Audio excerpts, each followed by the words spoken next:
Thank you very much, everybody. Please. Hope it's not too hot, but it's pretty warm. Thank you. So, we've had a big day in the stock market. Things are coming back, and they're coming back very rapidly, a lot sooner than people thought. People are feeling good about our country. People are feeling good about therapeutics and possible vaccines. But we're going to go over quite a bit, and maybe at the end we'll take some questions if we have time. It's not too hot. Today I signed legislation and an executive order to hold China accountable for its oppressive actions against the people of Hong Kong. The Hong Kong Autonomy Act, which I signed this afternoon, passed unanimously through Congress. This law gives my administration powerful new tools to hold responsible the individuals and the entities involved in extinguishing Hong Kong's freedom. We've all watched what happened. Not a good situation. Their freedom's been taken away, their rights have been taken away, and with it goes Hong Kong, in my opinion, because it will no longer be able to compete with free markets. A lot of people will be leaving Hong Kong, I suspect.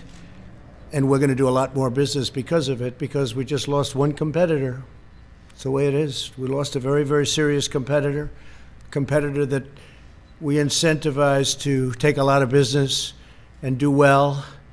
And we gave them a lot of business by doing what we did. We gave them things that nobody else had the right to do. And that gave them a big edge over other markets. And because of that edge, they've done really historic business, tremendous business, far bigger than anybody would have thought years ago when we did this gift. It was really a gift to freedom. Today, I also signed an executive order ending U.S. preferential treatment for Hong Kong. Hong Kong will now be treated the same as mainland China. No special privileges, no special economic treatment, and no export of sensitive technologies. In addition to that, as you know, we're placing massive tariffs and have placed very large tariffs on China. First time that's ever happened to China. Billions of dollars have been paid to the United States, of which I've given quite a bit to the farmers and ranchers of our country because they were targeted. And that's been going on for 3 years. It's the first time anybody's ever done anything like that. And prior to the plague pouring in from China, they were having the worst years, you know, in 67 years. And I don't want them to have a bad year. I want them to have a good year. But they were taking advantage of the United States for many, many years. And that's stopping. But then the virus came in, and the world is a different place. But we're now getting back. And one of the reasons the market's doing so, it's almost at the point that it was at prior to the plague. Almost. We're getting very close.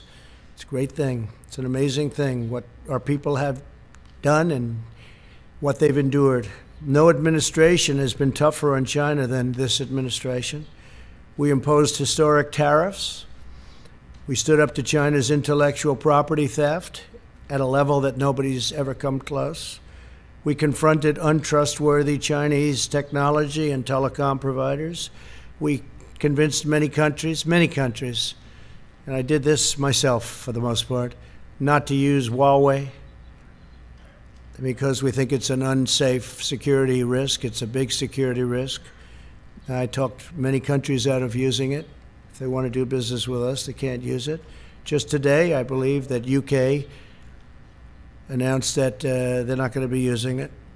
And that was up in the air for a long time, but they've decided. And you look at Italy, you look at many other countries. We withdrew from the Chinese-dominated WHO, and we fully rebuilt the United States military. The WHO, World Health Organization, we were paying close to $500 million a year. China was paying $39 million a year. And China had too much say. They worked it very hard, which is a bad thing done by our past administrations. But we were tough, and we were saying, I was asking, I said, why are we paying so much more than China? China has 1.4 billion people. We have 325. probably 325 million approximately. Nobody can give the exact count. We're trying to get an exact count, but you have, over the years, many illegals who have come into the country, so it depends on how you want to count it. But you could say 325 to 350 million people as opposed to 1.4 billion people. And the world trade is terrible. That deal is terrible. The world health is a terrible deal. We've been very tough on the World Trade Organization, and we've been, I guess, as tough as you can get on world health. We withdrew our money. We told them we're getting out. Doesn't mean that someday we won't go back in. Maybe we will when it's correctly run, but they made a lot of bad predictions, and they said a lot of bad things about what to do and how to do it, and they turned out to be wrong. And they were really a puppet of China. And make no mistake, we hold China fully responsible for concealing the virus and unleashing it upon the world. They could have stopped it. They should have stopped it. Would have been very easy to do at the source when it happened. In contrast, Joe Biden's entire career has been a gift to the Chinese Communist Party and to the calamity of errors that they've made. They made so many errors, and it's been devastating for the American worker. China has taken out hundreds of billions of dollars a year from our country, and we rebuilt China. I give them all the credit in the world. I don't give the credit for the people that used to stand here, because they allowed this to happen, where hundreds of billions of dollars were taken out of the United States Treasury in order to rebuild China. There's no company and no country in the world has ever ripped off the United States like the incredible job that they did on this country and the people that ran it.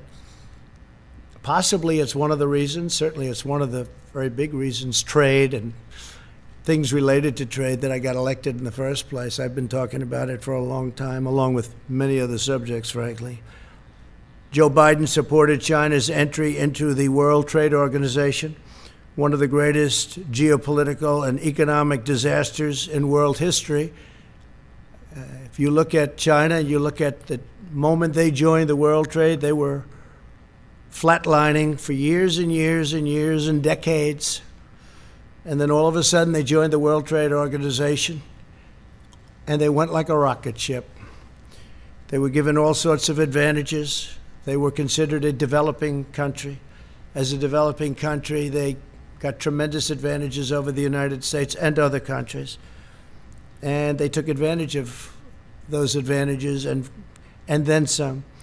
Biden personally led the effort to give China permanent most favored nation status, which is a tremendous advantage for a country to have. Few countries have it, but the United States doesn't have it. Never did, probably never even asked for it, because they didn't know what they were doing. As Vice President, Biden was a leading advocate of the Paris Climate Accord, which was unbelievably expensive to our country, would have crushed American manufacturers while allowing China to pollute the atmosphere with impunity. Yet one more gift from Biden to the Chinese Communist Party. They took all of the advantage away from us. They took everything away. They don't have oil. We would have had to close up tremendous amounts of our energy to qualify eventually, not too far into the future. We would have had to do things that would have been unbelievably destructive to our country, including the possible closing of 25% of our businesses. Think of that. And it was going to cost us hundreds and hundreds of millions of dollars for the privilege of being involved in the Paris Climate Accord. And you just have to look at what took place this year in Paris and France, where money was being sent to countries all over the world, and the people of France didn't want to take it, and they didn't, and they did a lot of rioting. They had their taxes raised. We would have had to raise our taxes, and it was a disaster. I've been given a lot of credit for what I did there. It took a certain amount of courage, I guess, because it sounds so nice, the Paris Climate Accord. but it wasn't good for us at all. America lost nearly 10,000 factories while Joe Biden was vice president. Think of that, 10,000 factories. He wrote something today, and he made a statement today that I wrote down. It's pretty accurate. So Biden was here for 47 years, 8 years, the last 8 years, not long ago, as vice president. He said, 1 in 5 miles of our highways are still in poor condition. Well, we're doing a good job on highways, but why didn't he fix them 3 years ago? Why didn't he fix them? Tens of thousands of bridges are in disrepair and on the verge of collapse. Well, it's probably not a right number, but we have bridges that should have been fixed. Why didn't he fix them? He was there for 8 years with President Obama. Why didn't they fix them? Tens of thousands of bridges. This is what he wrote.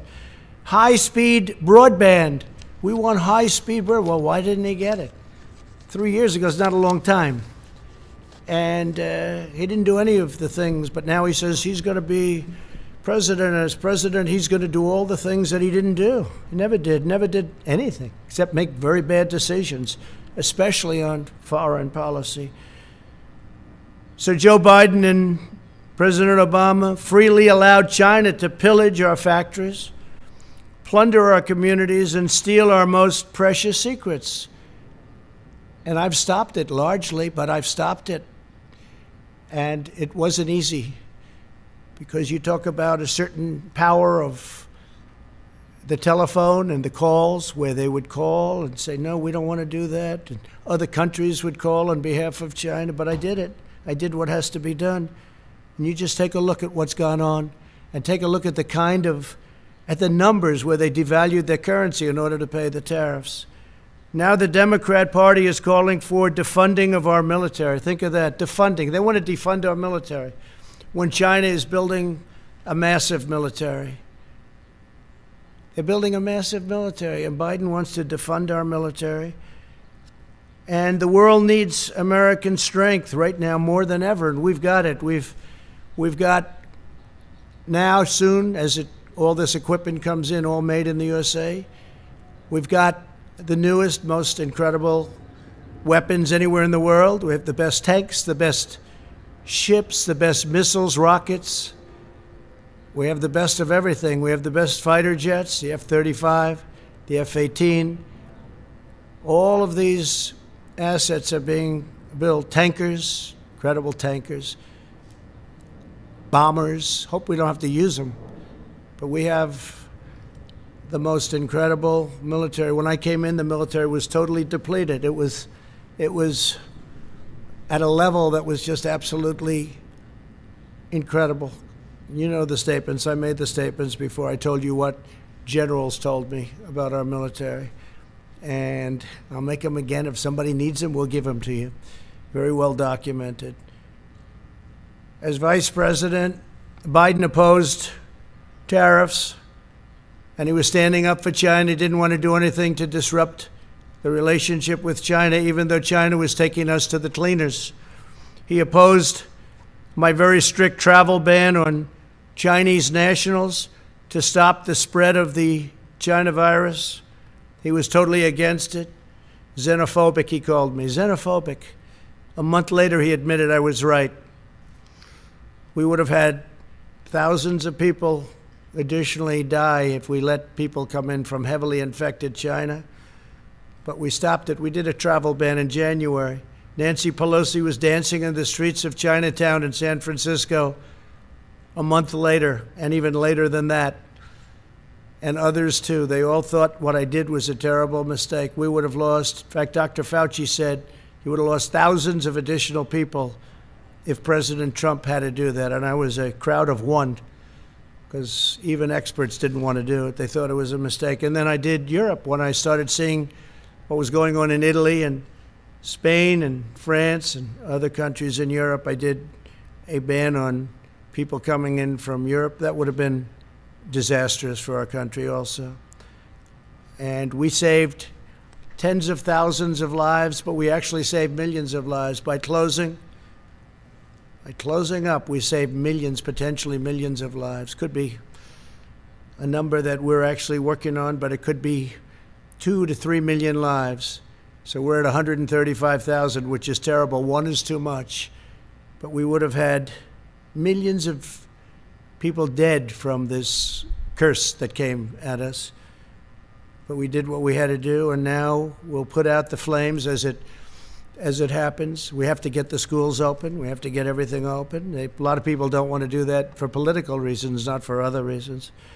But if we had listened to Joe Biden, hundreds of thousands of additional lives would have been lost. And if you look at the job he did on swine flu, I looked at a poll. They have polls on everything nowadays. And they got very bad marks on the job they did on the swine flu. H1N1. He calls it N1H1. H1N1. Got very poor marks from Gallup on the job they did on swine flu. And they stopped very early on testing. They totally stopped it. They just said stop. And frankly, if we didn't test, you wouldn't have all the headlines because we're showing cases. Now, we have just about the lowest mortality rate. But if we did, think of this, if we didn't do testing, instead of testing over 40 million people, if we did half the testing, we'd have half the cases. If we did another, you cut that in half, we'd have yet again half of that.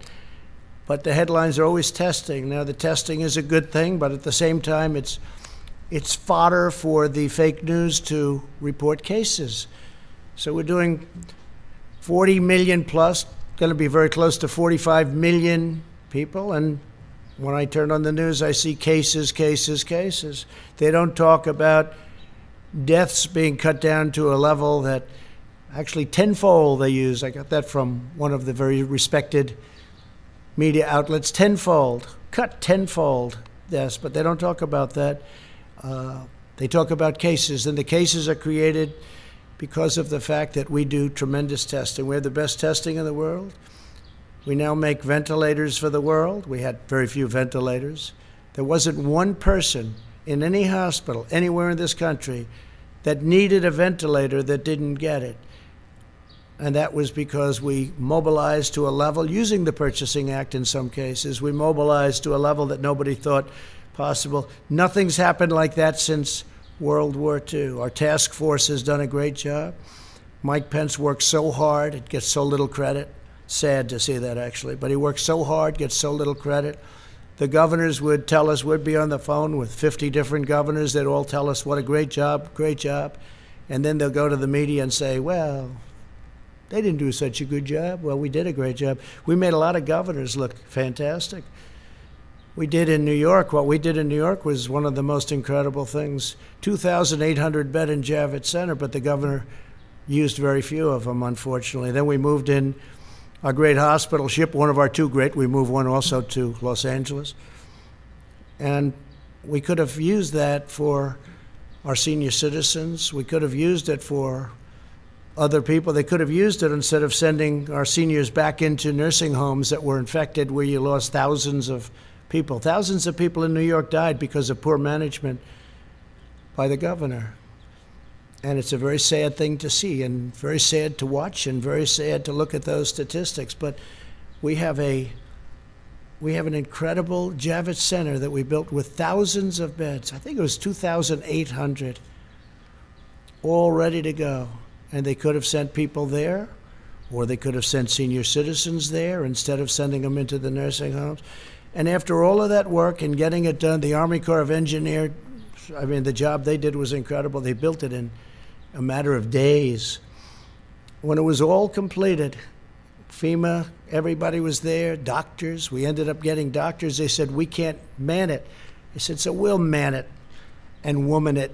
And that's what we did. We brought in doctors, nurses, everything. We're all set. We said, where are the people? They didn't send the people. Very few people came in. They could have sent them into the Javits Center. They could have sent them to the hospital ship, which was virtually unused, but we were there. By contrast, my administration acted very early to ban travel from China, from Europe, saving all of these lives. Incredible. And I want everyone to know, I want every citizen to know that we're using the full power of the federal government to fight the China virus and to keep our people safe. Through Operation Warp Speed, we will deliver a vaccine in record-breaking time. We're doing very well on the vaccines. We have many, many different vaccines being studied right now, many of which are looking really good. And we're ready to distribute the vaccine when we get it. We're all set, taking a risk, an economic risk of preparing for delivery because we feel very certain it's going to be there. But logistically, we have our military ready to go. We have generals, that's all they do is distribute things, and they're going to be distributing hopefully a vaccine or a therapeutic, and it's coming out really well. And I think you're going to have some good news very, very quickly having to do with the vaccines. We're also working with many other countries on the vaccine. Many countries are working with us. We're unleashing our nation's scientific genius to kill the virus. Joe Biden didn't just side with China on the virus. He did. He called me, again, xenophobic. That's what he said. You all heard it many times. He described the rise of China as, quote, a very positive development. Not a positive development. Not for us, it's not. He said that the idea that China is our competition is really bizarre. He's really bizarre. He said, China's not a problem. No. Nobody's ripped us off more than China over the last 25, 30 years. Nobody close. And he says, China's not a problem. Now he takes it all back now. Now he wants to be Mr. Tough Guy. But for years, 47 years, he never came out against China, never said anything bad, just the opposite. His son walked out with $1.5 billion of money to invest where he'll make hundreds of thousands of dollars, maybe millions of dollars a year. Walked out with $1.5 billion. I asked one of the biggest people on Wall Street, maybe the biggest, is that possible? He said no. He's never seen it. They don't do that. But Hunter, where's Hunter? Where is Hunter, by the way? Hunter Biden walked out with $1.5 billion. In Ukraine, he got $83,000 a month and I guess an upfront payment of $3 million. So he went from not having a job to getting $83,000 a month with a lot of money paid up front to work for Burisma. And you all know about Burisma. But nothing happens, nobody cares. And he was unemployed, as you know. He was unfortunately forced to leave the military. He was forced to leave. Didn't have a job, and all of a sudden he's making a fortune. But nobody talks about that. Indeed, Biden expressed more fawning praise about China on an ordinary day than about America. On the 4th of July, the last Independence Day, Biden attacked the United States and said we had, quote, never lived up to the ideals of our fathers, our forefathers, or our founding fathers, those founding ideals. And yet he enthusiastically stated that China is a great nation and we should hope for its continued expansion. Well, we all wish well to China, but what China's unleashed on the world, it's hard to even fathom. I see people now, friends of mine, they walk up, they want to say hello, and they have to keep their distance, and they're all covered up like you're all covered up with face masks. It's a different world, but we're coming out on top. Biden sides with China over America time and time again. And he said on the 4th of July, American history is no fairy tale, and yet blindly celebrates China, saying few nations in history have come so far, so fast. He's so proud of them. He's so proud of them. Now Joe Biden is pushing a platform that would demolish the U.S. economy, totally demolish it. So we built the greatest economy in the history of our country, greatest in the history of the world. That was a few months ago. Best unemployment numbers ever. Best for African American, Asian American, Hispanic American.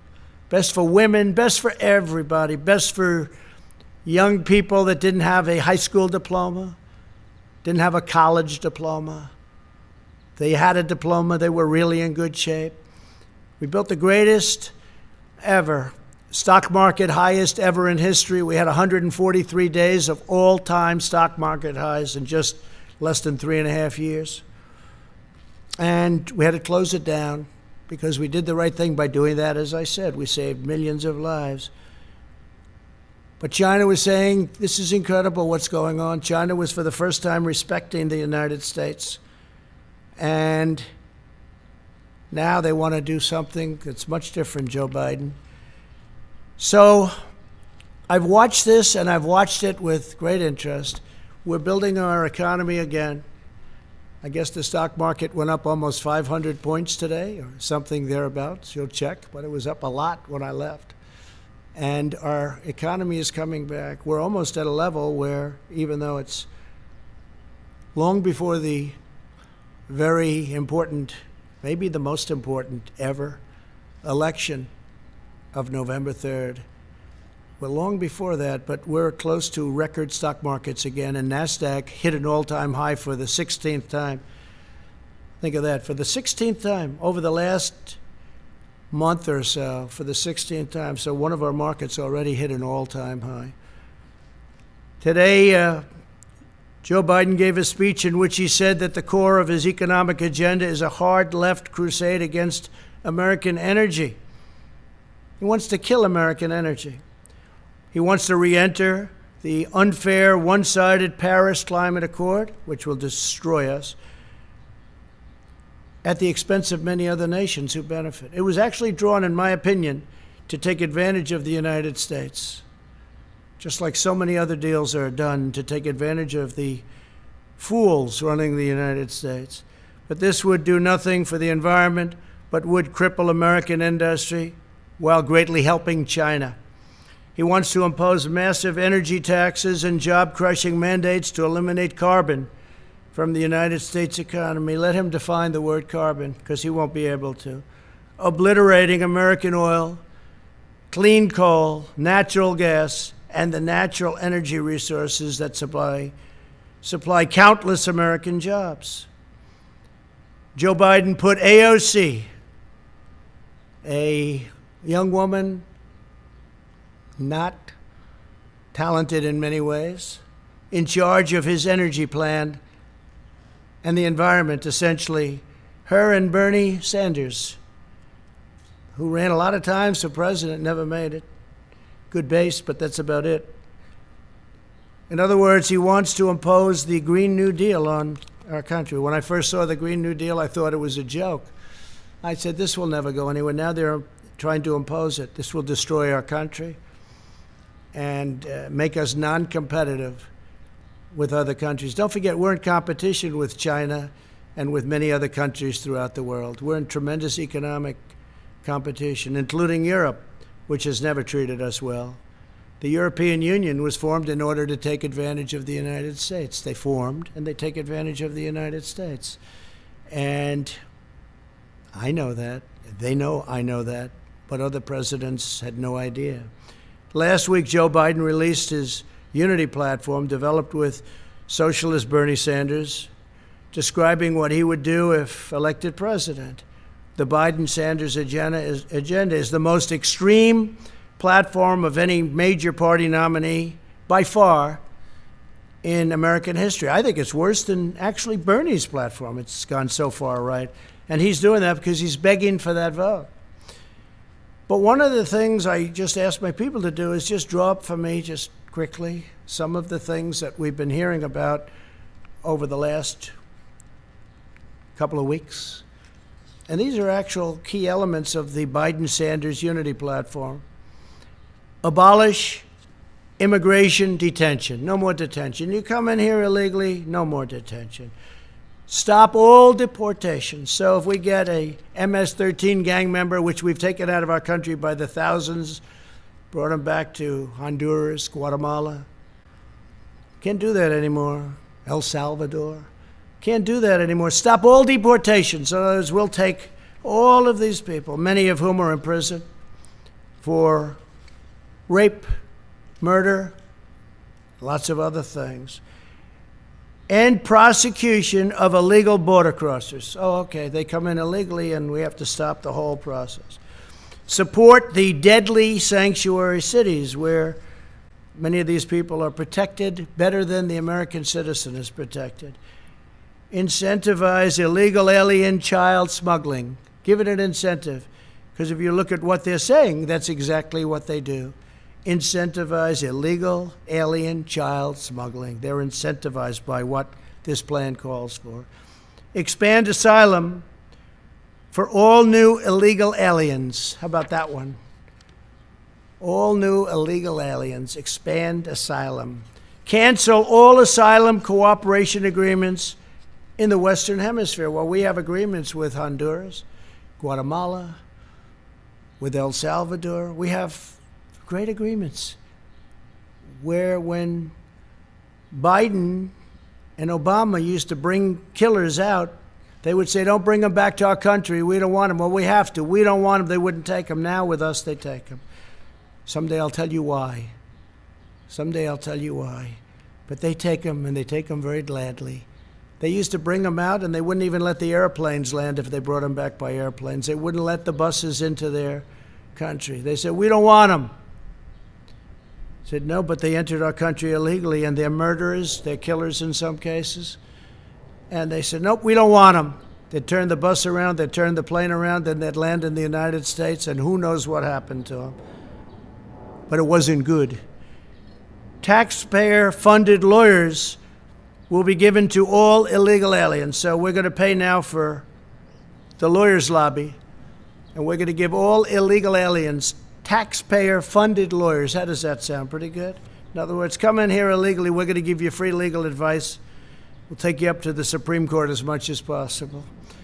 Abolish immigration enforcement against illegal workers.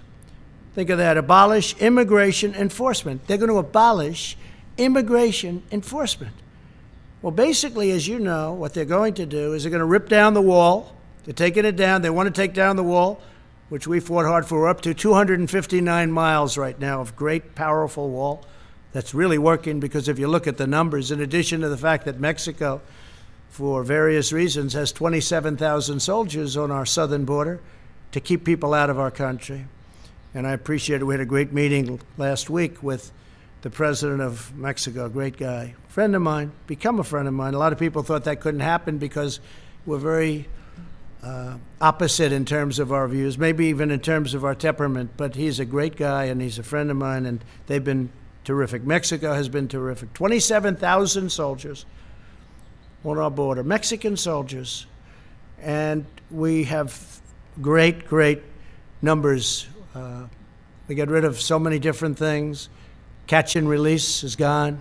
So many different things have taken place. We used to catch them, take their name, and release them into our country. We don't do that anymore. We now release them back where they came from. Sometimes we'll bring them back to their country. Grant work permits for illegal aliens. So if you come in illegally, you get a work permit. People that live here don't get work permits in many cases. Provide taxpayer subsidies and welfare for illegal aliens and new immigrants. So we want to provide taxpayer subsidies and welfare for people that come into our country illegally, illegal immigrants. They want government health care for all illegal aliens. This is part of their plan. I'm not making this up. This is all down in their plan from last week. And this is good compared to what I heard today. Federal student aid and free community college for illegal aliens. What do you think about that? Federal student aid and free community college. We're going to have every person in the world pouring into our country from all over the world. And by the way, the wall was so timely because it stopped people coming in from heavily infected areas of Mexico. If we had that, we would be in trouble like you wouldn't believe. You wouldn't believe. And remember, cases is different than deaths. And cases we give you because our testing is the best in the world. And by the way, by far the most. 45 million. Find out which country tested 45 million people. If China, if Russia, if India tested 45 million people, or if they did tests like we did, check out how many cases they'd have. But it's still, we've done a great job, get no credit for it, and I don't want the credit. I want the people that have done this great job, the people that have done such an incredible job on building the ventilators and doing the testing and building a testing platform that's been amazing. We have many platforms. Many companies have come up with different forms of tests. When we started, there was no such thing. Sign new immigrants up for welfare immediately. This is Joe Biden.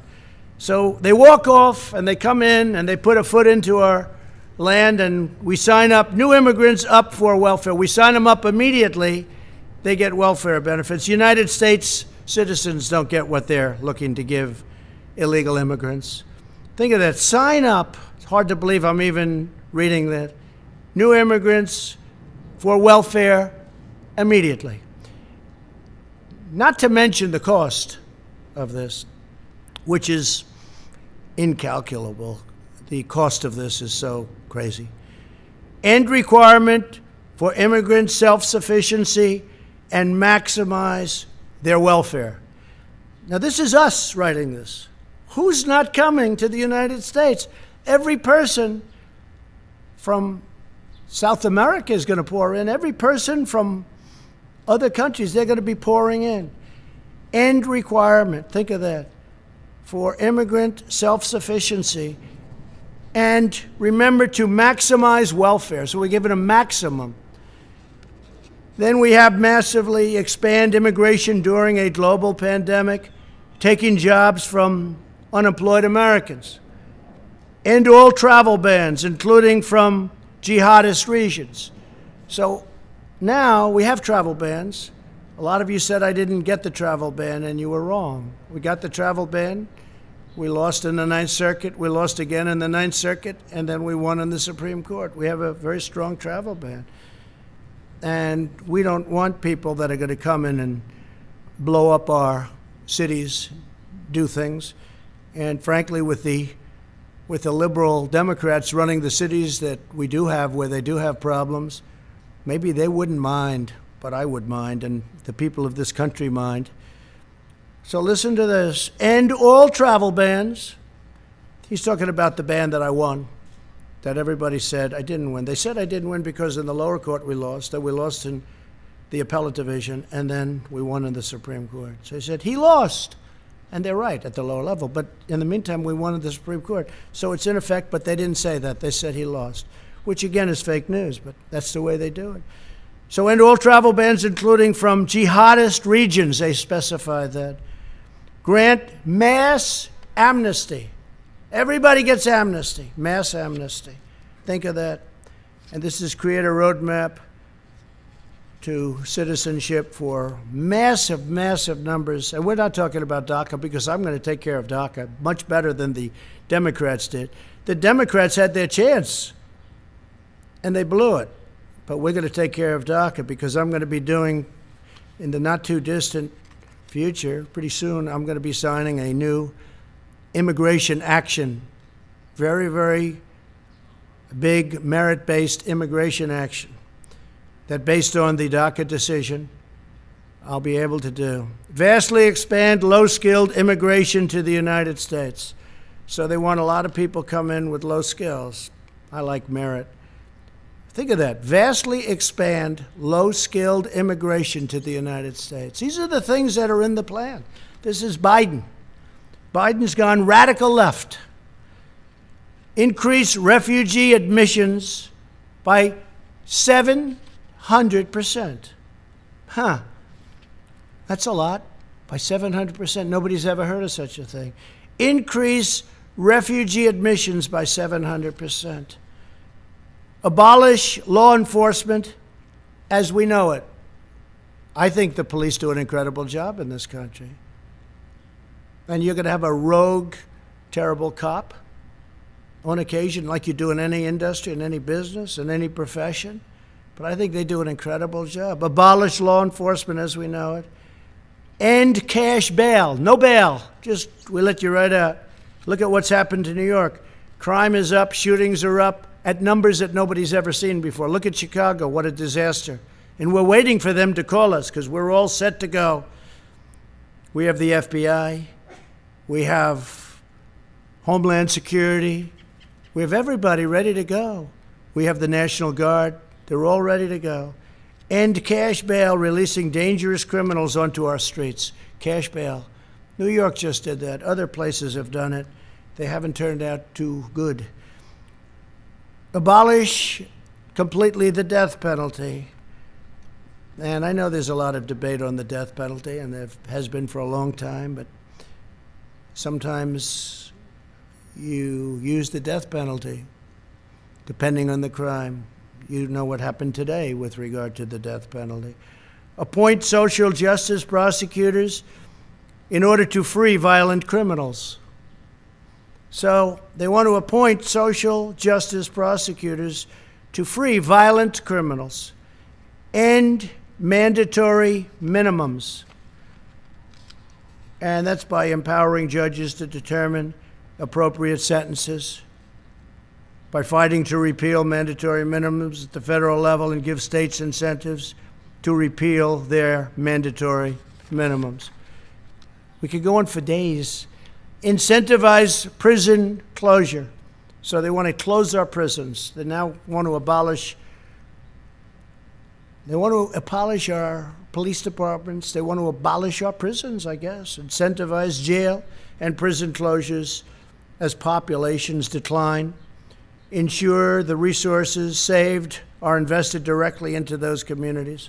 So they want to close them rather than have them for some very bad people, people that are not going to behave when they get out. You see that in New York. They allowed a lot of criminals out, and those criminals are causing havoc. And then they got rid of their incredible and legendary crime squad. And bad things are happening in New York. Bad things are happening. I love New York. I hate to see what's going on. End solitary confinement. Free federal housing for former inmates. So federal housing now can go to inmates, former inmates. Rejoin Paris Climate Accord and seek an even higher level of restrictions. Oh, I didn't notice that. Oh, I see. So they want to rejoin the Paris Climate Accord, and they want to seek an even higher level of restriction. In other words, make it worse than it was. Mandate net zero carbon emissions for homes, offices, and all new buildings by 2030. That basically means no windows, no nothing. It's very hard to do. I tell people when they want to go into some of these buildings, how are your eyes? Because they won't be good in 5 years.